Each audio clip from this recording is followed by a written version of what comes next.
I'm an omega with damaged glands and a soft personality.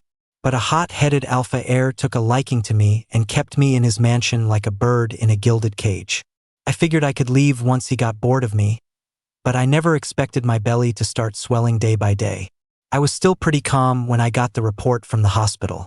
Actually, seeing the results, I felt a sense of relief. My stomach had been bothering me lately, a constant, dull ache accompanied by nausea, which left me feeling depressed and uninterested in anything. Ever since I presented, my pheromones have been a mess, and my glands developed some issues, both big and small. Because of that, any little discomfort made me think my body was failing again. This result wasn't so bad, in fact, it felt almost expected. Joseph is always so rough in bed, and creative too. Besides, we already have a permanent bond, so having a pup probably isn't that surprising. As for whether he wants it, whatever, that's not my problem anymore. When I got home and walked into the courtyard, I could already see the alpha sitting on the sofa in the main living room through the floor-to-ceiling windows. He was wearing a dark-colored lounge set, one leg crossed over the other, his brow furrowed as he read something. Hearing a noise, he suddenly looked up, his sharp gaze cold and his features severe. He looked furious.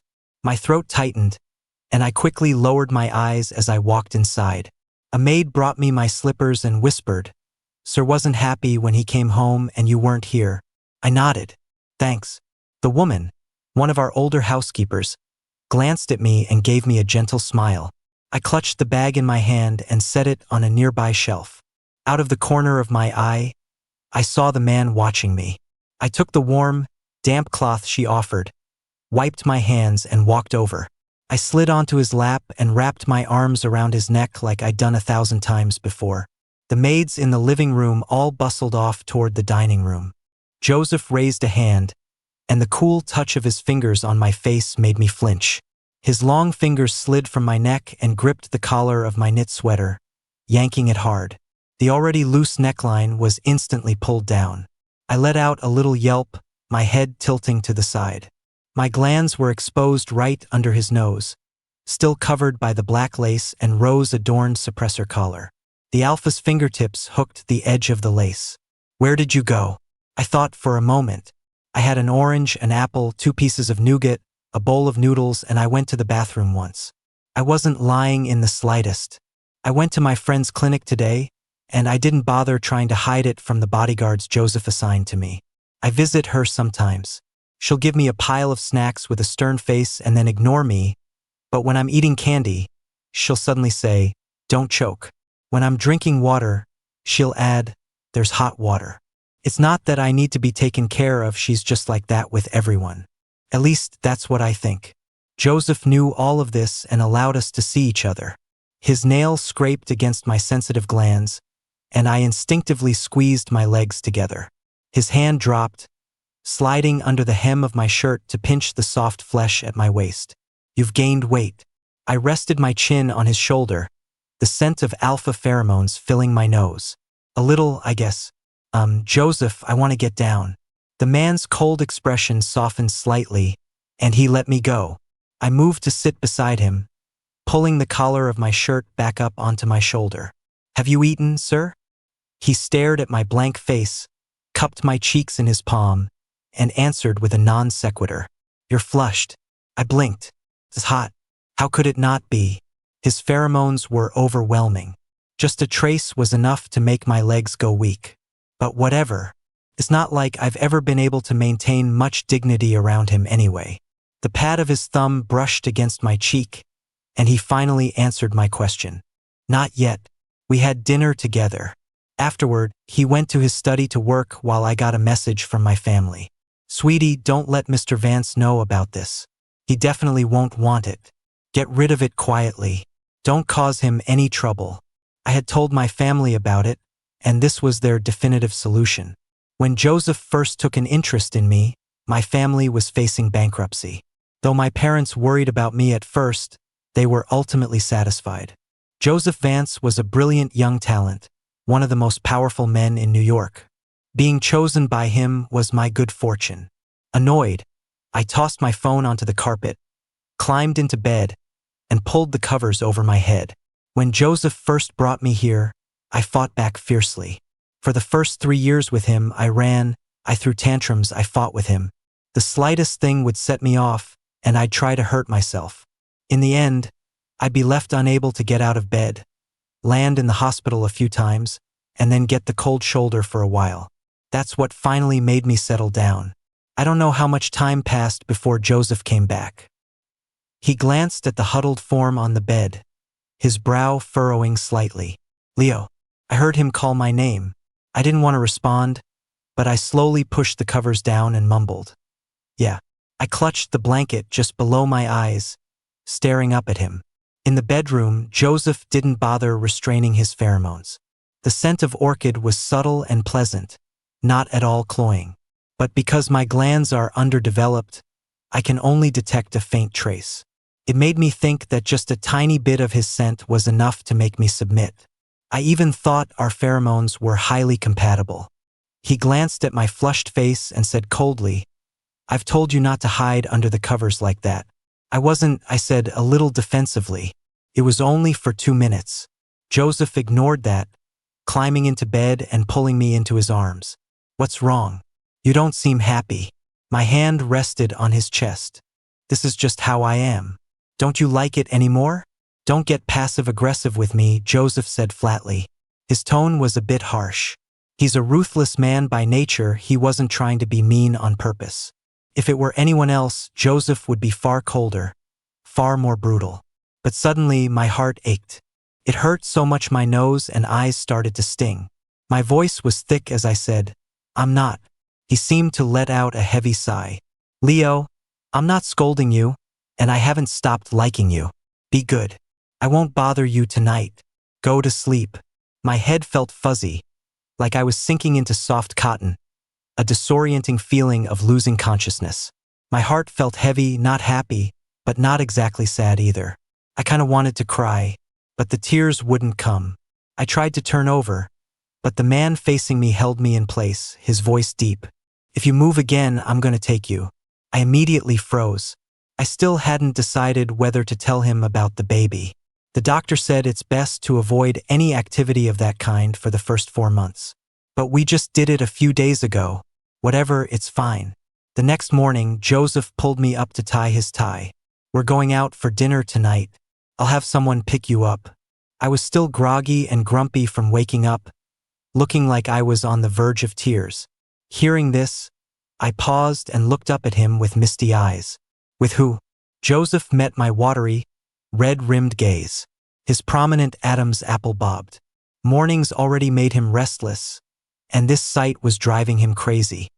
He suppressed his desire and irritation, answering coldly, a few friends. I mumbled, which friends? Sir, My lips were suddenly covered. In the end, Joseph couldn't hold back. He gripped the back of my neck and kissed me thoroughly. After he left, I rubbed my slightly sore neck and stared blankly into space for a while. I pulled the covers back over myself and went back to sleep. That afternoon, his assistant came to pick me up. I really didn't want to go. The last time I went to an event with him, I overheard one of his friends advising him, Leo is just a defective omega. Don't get too attached. Honestly, Joseph's friends were all heirs of New York's elite, or at the very least, rising stars in their circles. But most of them were no good, playing dirty and sleeping around. I was coming back from the bathroom and had stopped at the corner of a hallway. Joseph was standing on the veranda, a cigarette between his long fingers, his tall, slender figure silhouetted by the light. The alpha exhaled a cloud of smoke and replied simply, "Our pheromones are highly compatible." I lowered my eyes, thinking, birds of a feather flock together. None of you are any good. When we got home that night, I demanded to sleep in a separate room. I was oddly energized during that period, none of my previous listlessness. I even asked my brother to arrange a job for me. I was trying to become independent and escape Joseph's control as soon as possible. Unfortunately, my alpha brother just thought I was throwing a tantrum. He laughed and teased Joseph. "Vance, did you do something to piss off our little prince? Why else would he be clamoring to get a job?" I never let him lift a finger before. He thought he was sticking up for me, but hearing his words, My face went pale. Joseph leaned back on the sofa, legs crossed casually, one hand resting on his thigh. His long fingers tapped rhythmically as he lowered his gaze, seemingly taking my brother's words to heart. My brother was pleased with this reaction. He finally turned to me, patting my hand reassuringly. "You haven't worked since you graduated," he said softly. "You've been out of the loop for too long, and I'm afraid you'll get bullied. How about this? I'll set you up with a cushy, no-show position. You can go in and play around for a couple of days whenever you feel like it." He'd come over today, and I thought it was because he missed me. I never expected him to back me up like this. Worse, I hadn't told Joseph about any of this. I couldn't imagine how furious the alpha would be when my brother left, knowing I'd been plotting behind his back. The joyful expression I'd had moments before vanished, replaced by my usual cold, distant mask. "Oh, okay," I said, but then added, "Actually, never mind. I don't think I'm capable enough. It was just a whim. I was only joking, so don't take it seriously, bro." I dug my nails into my palms until the sharp pain was the only thing that kept me from showing my true feelings. Seeing my face grow darker, my brother frowned and called out, "Leo." Just then, Joseph spoke, his voice deep and cold, cutting him off. "All right, brother. This was my oversight. I'll discuss it with Leo later. Let's go eat first. He hasn't eaten yet." With that, he stood up. He was not only tall and imposing, but his aura was overwhelming. His non-negotiable tone made my brother drop his big brother act. He immediately shot up from his seat, agreeing profusely. Right. I'm starving too. Haha. I was still digging my nails into my hands when Joseph walked over, grabbed my wrist without question, and pulled me to my feet. He half held me in his arms, prying my fingers open as he scolded me in a low, cold voice. "Can't you see the nail marks? If you have this much energy, I'll deal with you later." He whispered the last part, but his tone was icy and severe. I flinched. That night, after Joseph finished his work, he dragged me into the private lounge behind his study. I remember crying especially hard that night. I was sprawled on his chest, sobbing so hard I could barely breathe. Anyone would have thought Joseph was torturing me. But the alpha didn't get angry. He just held me, his eyes dark, and stroked my damp hair. "What's wrong? Still upset? After throwing a fit for days, you're still not over it?" I hit him weakly and tried to push him away to get up, but he pulled me back. "Don't move. Are you looking for a spanking?" I bit down hard on his broad shoulder, using all my strength, but I didn't break the skin. The pain was nothing to him, and Joseph didn't hold it against me. He just squeezed my cheeks firmly.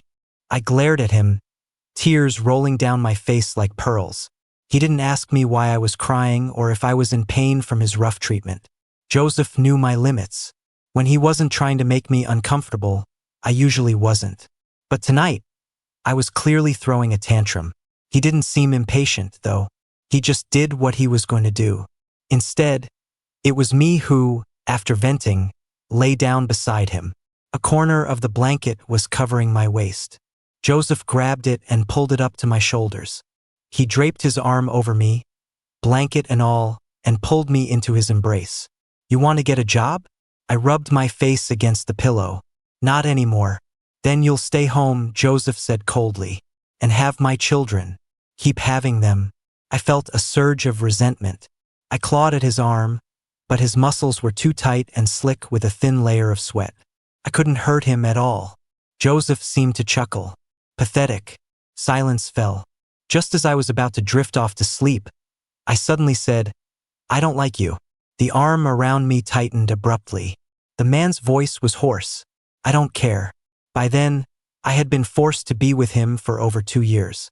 After that, I avoided going out with him even more, which led to arguments. He was vicious and violent. To avoid doing something truly cruel, Joseph would go spar with someone after a fight. He sent the family bodyguards to the hospital several times. Gradually, I stopped wanting to fight with him. But Joseph had a bad temper to begin with. He was domineering, calculating, and deep. I always ended up being the one in tears. At times like that, I felt incredibly sorry for myself. Now I had to have dinner with Joseph's friends again. I was so agitated I wanted to find a place to hide, to lock myself in the rose greenhouse out back.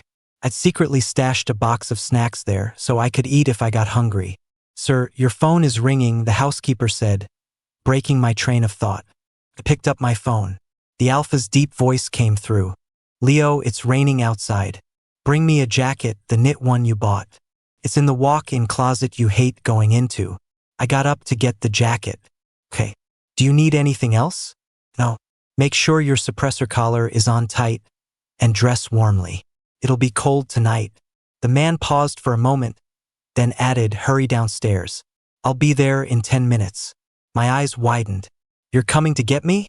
Joseph gave a flat, emotionless "Oh, okay then." When I got downstairs, the car had just pulled up in the front drive. Joseph was busy and didn't get out. He was on a call with a client overseas. I didn't recognize the language, only catching a few familiar words here and there. I placed the jacket on the front console. He glanced over, the sharpness in his eyes not yet faded. He looked a little fierce. His gaze fell on my hair, then my face. "What are you looking at?" I snapped. Actually, I knew what he was looking at. I had intentionally put some effort into my appearance, so I didn't look as casual as I did at home.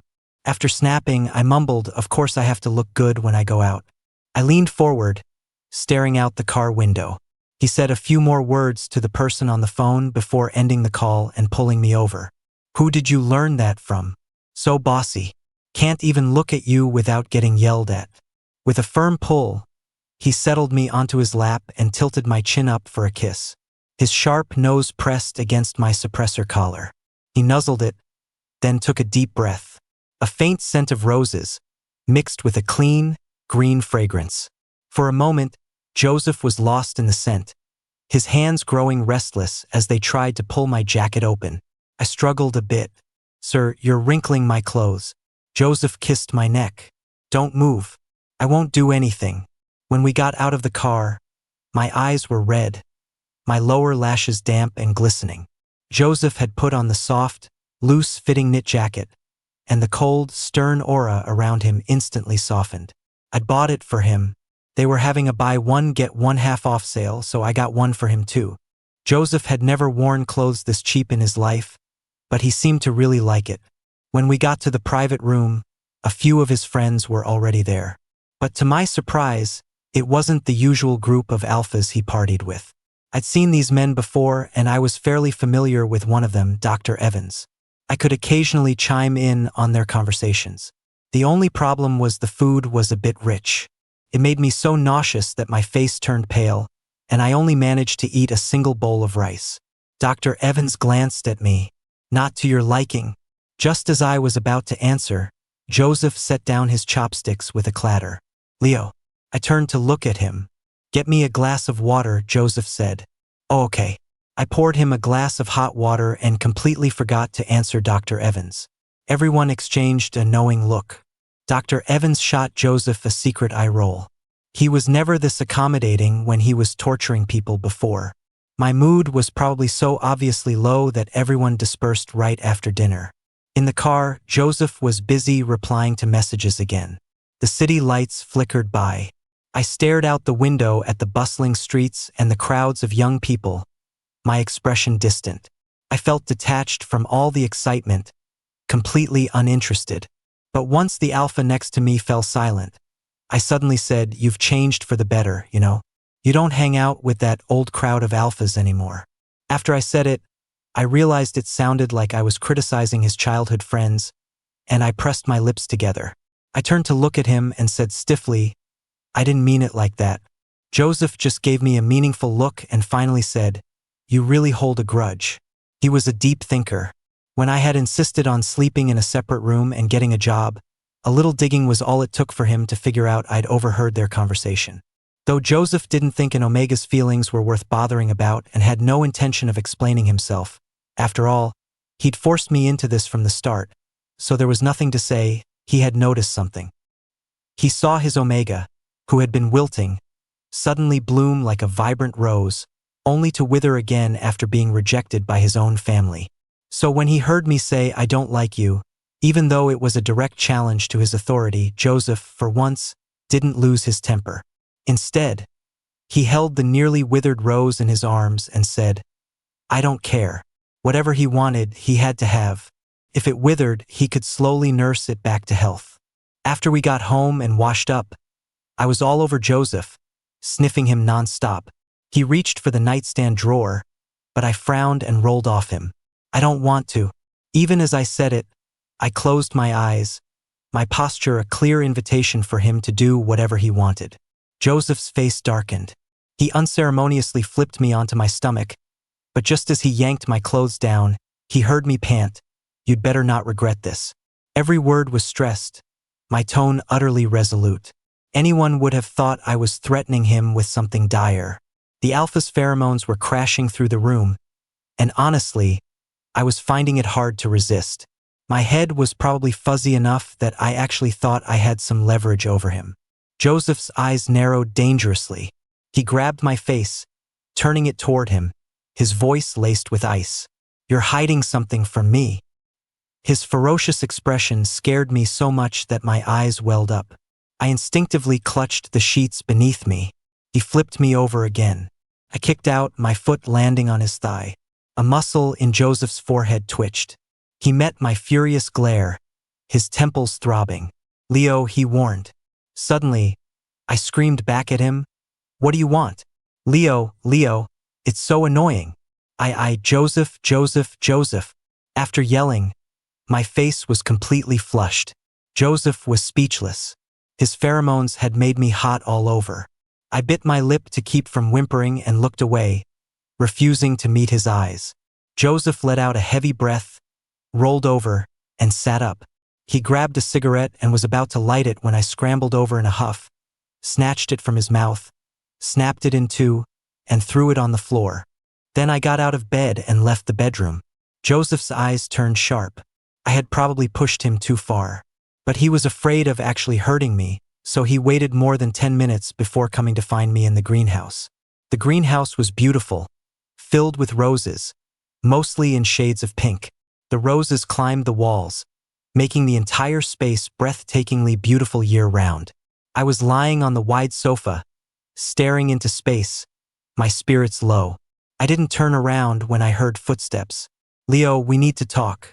As soon as the alpha entered, his pheromones cut through the scent of roses, wrapping around me possessively. At his words, a tear escaped my eye.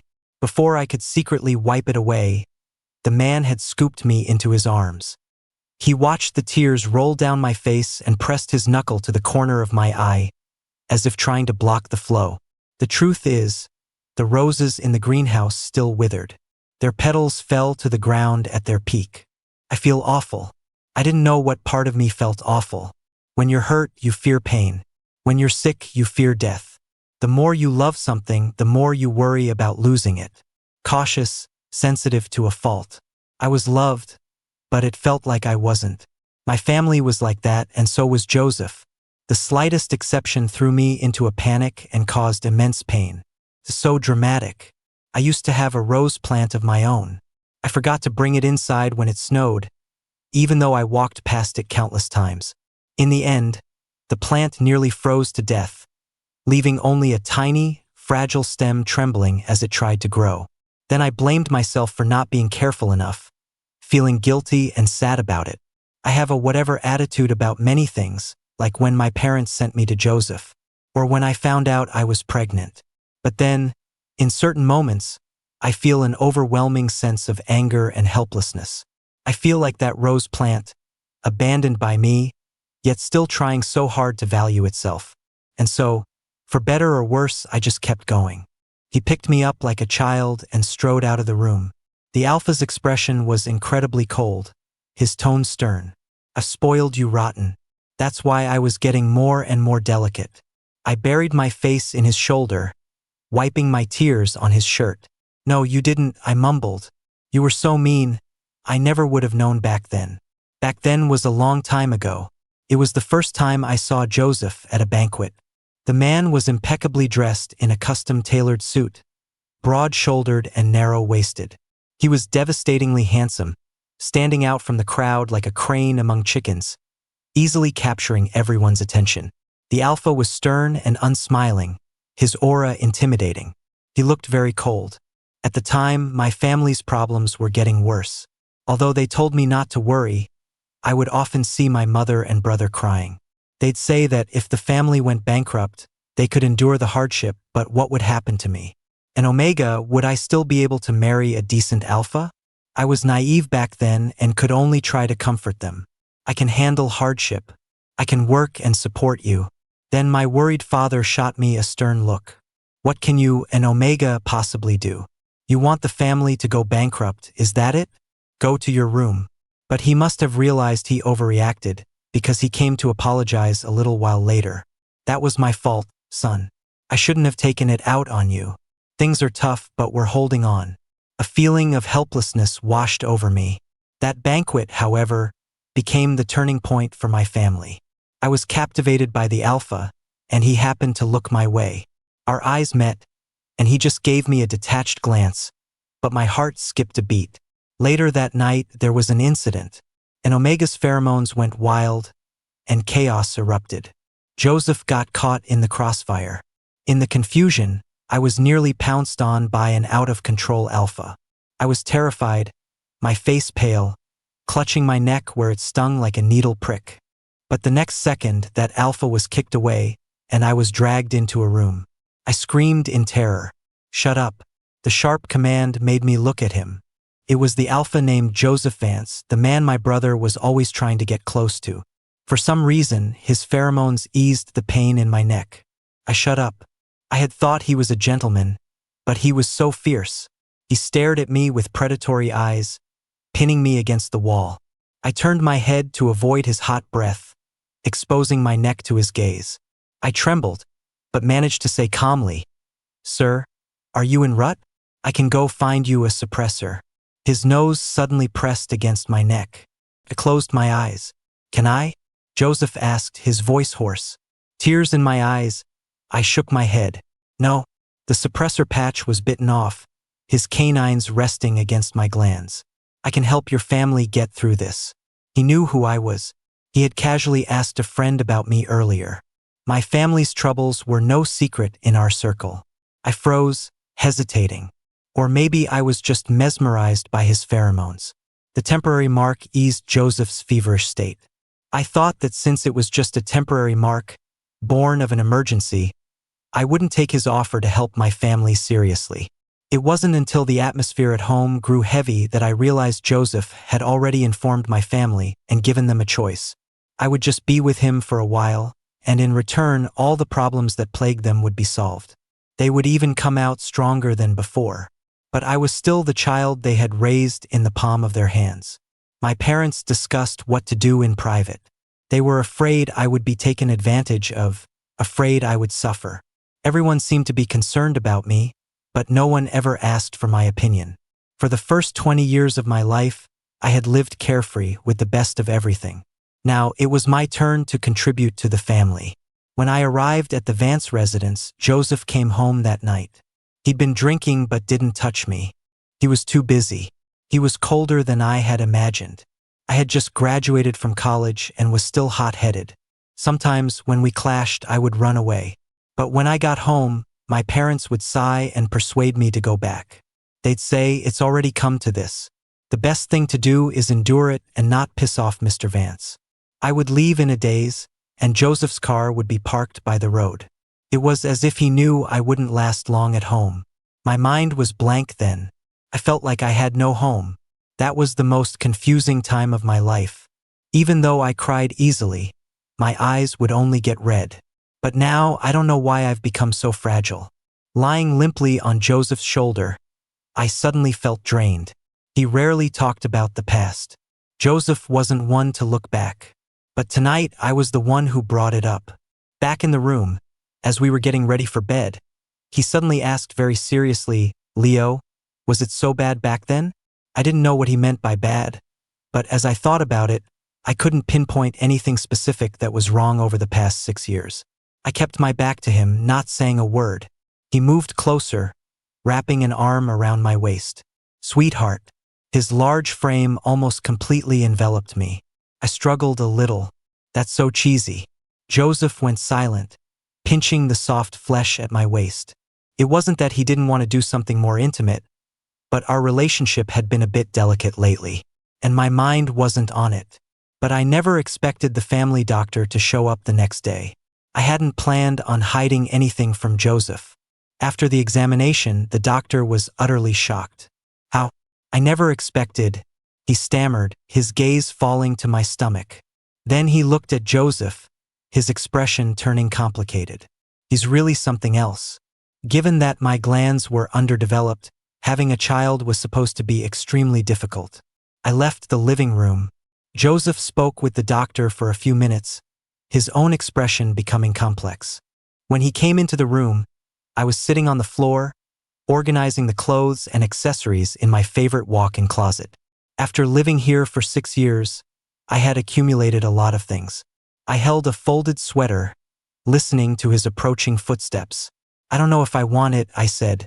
I didn't ask him because from the very beginning, I understood that this was a decision only I could and must make.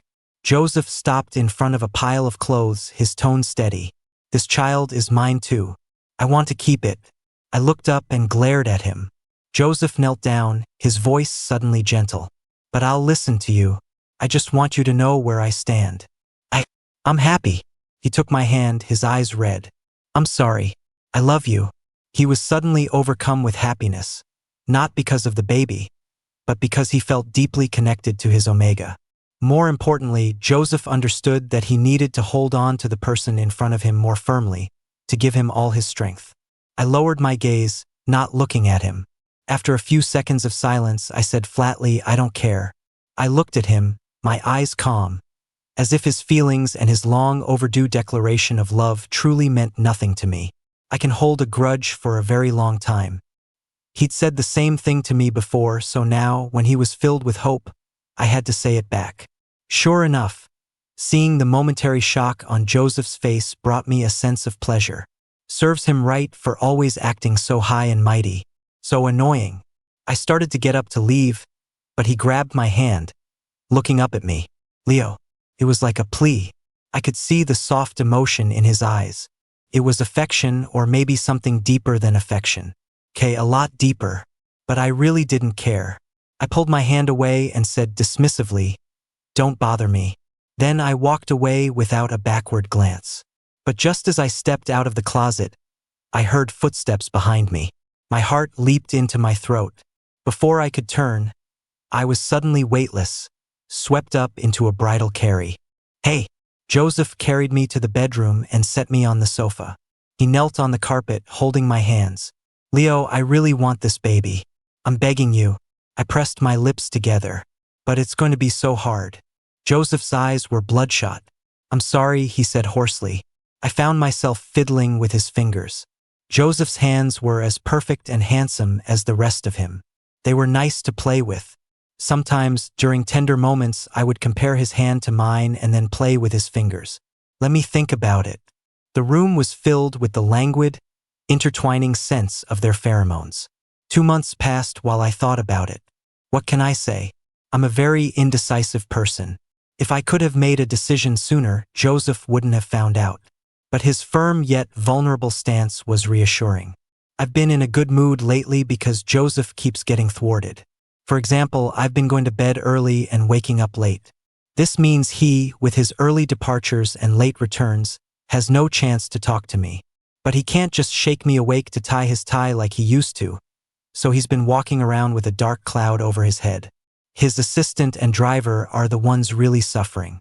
In my free time, I started shooting vlogs and posting them on my social media to document my daily life.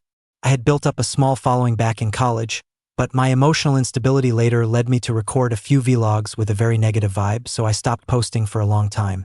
Now that I've started updating again, I'm surprised my followers still remember me. Once I got busy, I didn't pay much attention to Joseph. Lately, though, he seems less busy.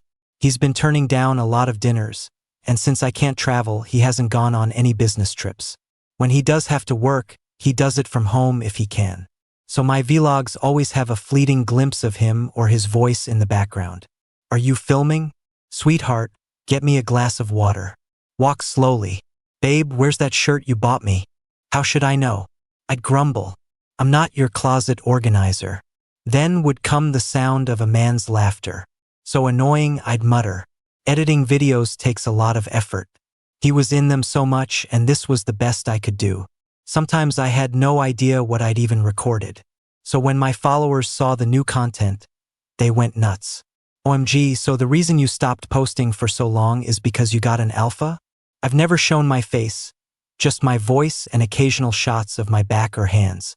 I didn't reply to these comments, but there was no denying the truth. Some online detectives even tried to figure out where I lived, getting a rough idea. They guessed my alpha was someone very powerful. I wasn't happy about it and stopped posting for 2 weeks. Joseph asked me why I stopped updating. I told him seriously, that's my account. I just want something that's only mine. Now everyone is talking about who you are.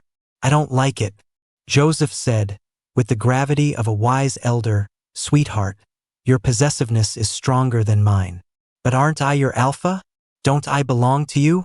What does it matter who they're talking about? We're a unit. They're just strangers on the internet." I ignored him and turned my back to sleep. His nose poked my cheek. "You should post more. I think they're really nice. Very, what do you young people call it? Healing." I frowned. "You're in your early 30s. You're only 6 years older than me. What's with the you young people?" Joseph chuckled. The next day, Dr. Evans came to check on me. For the baby's health, she had collected our pheromones last time. It was the first time I learned that my pheromone compatibility with Joseph was less than 50%. That's considered pretty low. I looked at Dr. Evans in shock. "But he said our compatibility was high, didn't he?" I had always believed him without question. Dr. Evans smiled. "I think he just felt it was high." I was stunned. I couldn't understand him at all. When my parents and brother came to visit, I was very happy, and they were too. My mom pulled me aside, grinning. "I never expected Mr. Vance to care so much about this child. It's a good thing you didn't listen to us and get rid of it." My expression soured. My mood was still terrible long after my family had left. Joseph was working in his study.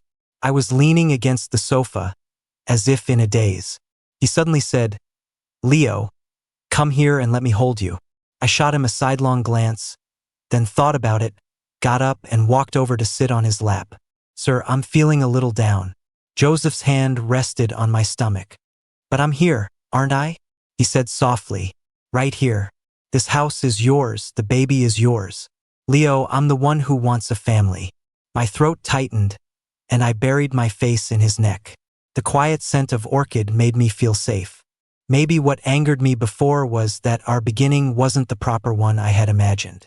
They tossed me around, and it got to a point where I hated both their love and their lack of it. But I don't know when it started, but Joseph seemed to have had his share of headaches, silent moments, and deep thoughts because of me. And then he changed. It's hard for him to say like or love. But sometimes, in the dark of night, in the warmth of our bed, he would say softly, "Leo, I'm so sorry I didn't learn how to love you from the very beginning. I always reacted defensively. Don't say that. I don't care. I don't depend on anyone's love to survive. I don't want to hear those words." Then Joseph would get upset and start tormenting me. So damn domineering. Now, he was saying he was the one who wanted a family. My eyes couldn't help but well up again. He cupped my face. The tears hung on my lower lashes, and as they were about to fall, Joseph caught them with his hand. He's always been strong-willed and domineering, a man who must have what he wants. But slowly, Joseph discovered that when you truly love someone, their tears become precious. A withered rose will, at some point, bloom in a way that never fades. Petals fall when the flower is at its most beautiful, but new buds emerge. As long as it's well cared for, it will grow new green leaves and sun-kissed buds. It will bloom its most beautiful for all 4 seasons. When the baby was 1 or 2, Joseph did most of the childcare. Sometimes when I was busy, he had to take the baby to the office. Occasionally, he'd even bring the baby to dinners, and I would go pick them up. Joseph would inevitably build up some resentment, which he'd take out on me in bed. I'd be angry but still let him have his way. Joseph would kiss my lips again and again. He never cared for empty words. What he held tight in his arms right now was the best outcome of all.